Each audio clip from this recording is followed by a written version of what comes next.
Hello and welcome back to the 55 Buick POS, piece of shit special build, because that's what it is. But like I said, every day it becomes a little bit less of a POS. You know, beauty's in the eye of the beholder. What can I say? I like the car. Anyway, this is what we got to deal with next. Okay. Now that the trunk is done to the point of getting the gas tank installed, next thing I'm going to do is deal with this catastrophe, the floorboards in this car. This is a big old hole in the floor, and this is what we have to deal with next. Both sides are shot. Holes in the floor.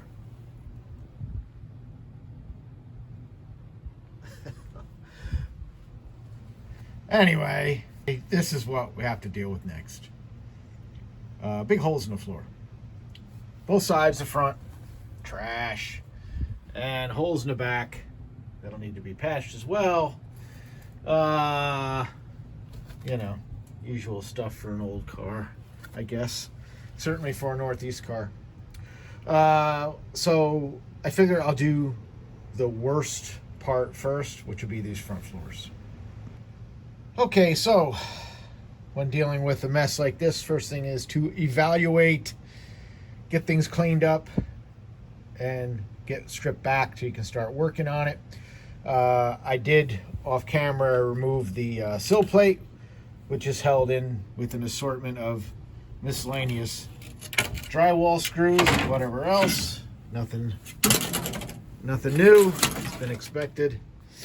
Then the next thing I wanted to do is remove this piece here, which is actually a channel that covers the wiring. So took the screws out and got that out, and I will have to do a little bit of a rust repair on it. Not too bad, not too much. The fun part about it is obviously this car had a slip-on rocker panels put on at some point in its life, and taking the screws out that held the sill plate in, well, that's all that's holding the rocker on the car. It's some funny stuff, man. So I'm not taking it off. It is actually somehow connected at the front, probably a wood screw. I don't know. I'm not going to bother with it right now.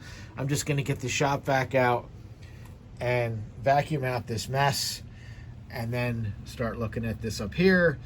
And then when we're all done, we'll come back to the rocker panel and maybe secure it a little better than that. Okay, so get my wiring up out right here. Deal with that later. So to deal with something like this mess, first thing I'm gonna do is look how it was made. This is actually 3 sections here. We have the toe board up here, which runs down to around here. Then the floor pan overlapped that at this seam here. Then you have this reinforcement brace, which is the top layer that actually goes over top of that. This piece I'm going to try to keep intact and work around it, and basically do this in reverse. So first thing I'm going to do is draw some lines, some cut lines, and hopefully get back to something solid to weld to. And like I said, work backwards. So the first thing I'm going to do is the toe board, and then the floor pan over top of that. All right, let's get some lines drawn and get started. All right, so start out conservative. Can always cut more if needed. I'm just going to blow right across this. I know this area here is kind of weak, so we'll go down here. Also, you can't see it in the shot, but if you care about your glass and you're doing this stuff in the interior, put cardboard up against your glass, block it off. If the sparks hit your glass, they'll actually melt into it and ruin it. So while the glass on this car isn't perfect, it's still good, and we'll protect it. All right, here goes nothing.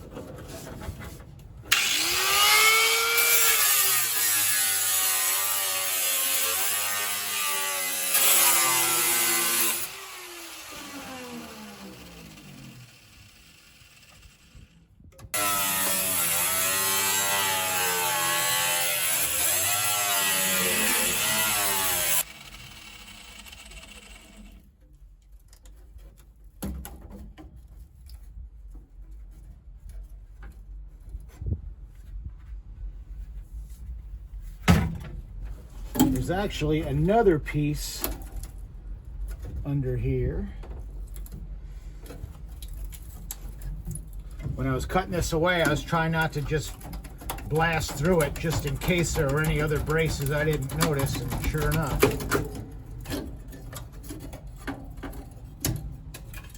Got a brace right here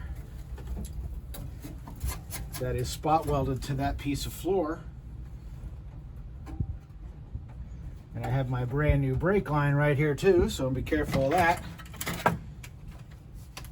We'll get that out of there.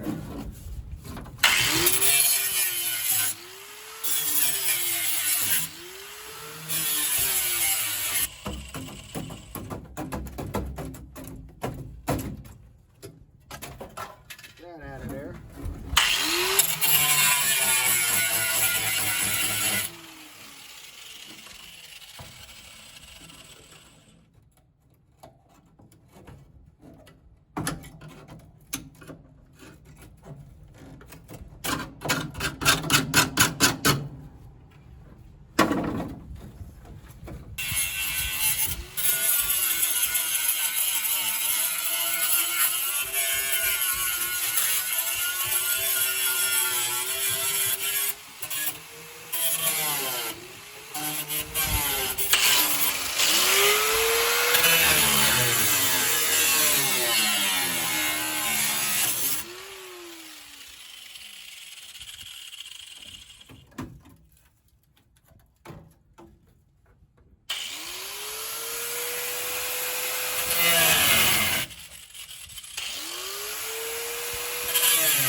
Okay, here's where we are so far. It looks worse, but it actually looks better because now it's something that can be worked with. So I cut back enough to get to solid metal that I can weld to, and cleaned up a little bit on this brace here where the floor pan will be spot welded to that. And that's about it. It's just metal, no big deal. If you're not used to doing this stuff, just do it. It's just metal. You can't hurt it. But we can set it on fire. Yeah, let me put that out. Alrighty, so, alrighty then. Got the whole cut. It's actually the next day. So I have a little more energy, but it's cold out. It's December. For those of you who've been following one since the beginning, you'll realize that means I'm a liar, because I started this car build in December of last year, and I said I would not spend more than a year on it, and yep. Anyway, call me a liar. So, here's the usual. Cut out some cardboard and made a template for the first part, the kick. And that was the other thing, you know, I'm sitting here making cardboard templates to do this, and I thought to myself, hey, maybe I should just look online and see if floor pans are available for this car instead of doing it like this. And you know what? There's sort of floor pans available for this car. I looked up on eBay 55 Buick floor pans, and what I saw were some kind of weird homemade stamping pans that they wanted like $300 for, that are going to be no better than what I can make out of scrap metal. So if you're lucky enough to be building a Chevelle or a Nova or a Camaro like I used to build, you can buy all that stuff pre-made if you want to spend the money. I don't. So rather than spend $300 on pans that will look nothing like original and no better than what I'm doing here, I'm going to make my own. Plus the fact, I am a period perfect restoration fanatic. This is not just any old steel that I'm using here. This is vintage 1955 sheet metal. So we're keeping this thing numbers matching. It may not be GM. This is actually from a 1955 DeSoto, I think it was a fire dome. I can't remember at this point, that I bought just for the Hemi, because I happen to have a DeSoto that has to have a Hemi in it. And these were the door skins, or sections from the door skins, from that 55 DeSoto. More wasted information for you, but I thought it was interesting. So anyway, I'm going to tack this, trim it, beat the hell out of it, and make that work as a toe kick. All right, so I'm starting to, oh, that was a Robbie Brady voice there, cracking, Jesus, okay. All right, so starting to tack in this piece, and you have to chase it around. You're gonna run into spots that are high, low, and you have to move metal around. So basically I just start making tacks and trying to get my heat adjusted right. See, I blew through a few places here. I had too much heat in the welder, so to back it down, keep messing with it until I get it right. And once it's right, it's good. And again, this is not the cleanest metal there is, either in the car or the patch. You grind it back to bare metal, but it's still going to be a little tough. So you're going to get beevils, but as long as it's burned in, and you'll know when you're welding it and it's burned in good, you can just grind it down.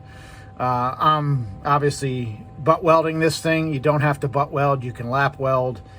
It's easier to lap weld. I'm just used to doing, you know, butt welds, unless the factory did a lap weld, and then I'll do a lap weld. But as an example, like right here, my patch is higher than the floor. So I'm gonna have to knock this down, tack it, knock this section up over here, tack it. You know, you gotta chase it around. But it'll get there, and I drilled some holes here to plug weld the this piece to the base down there, and I'll have to hammer this down to get it down flush and burn that in, tack weld that, or plug weld it. But basically, just saying, if you've never done this before, don't be afraid of it. Just get it done. Get some metal, weld it in there, teach yourself to MIG weld. It's not hard. So I'm gonna finish welding this in, and we'll grind down the ugliness, seam seal it. You know, in the end, it'll all be like that, and primer it and paint, and it'll be good as new. No issues. Actually be better than new. This metal patch I'm using is, I think, thicker than the original floor. So let me get this toe kick fully welded in, and we'll start on the next section. All right, toe kick is welded in, and that'll just need seam sealer and primer after all the floor is done. But as ugly as that looks, that's plenty strong. That's not going anywhere. It's fully welded, and the metal is plenty strong enough to work. So that worked out good.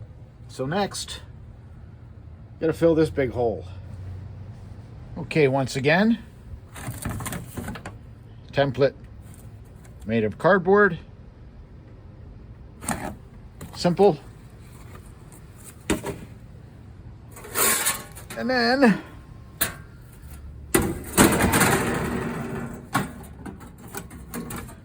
transferred to steel, which will fit in there. Holes to plug weld it to the toe kick and to the brace that's under the floor there. And put a bead in it for some strength and get it welded in. Total cost, $0. Perfect. All right, we are into the welding of this floor, obviously, and I ran into another soft spot back here. I got to make a patch for and fill that in, and that will be it for this section.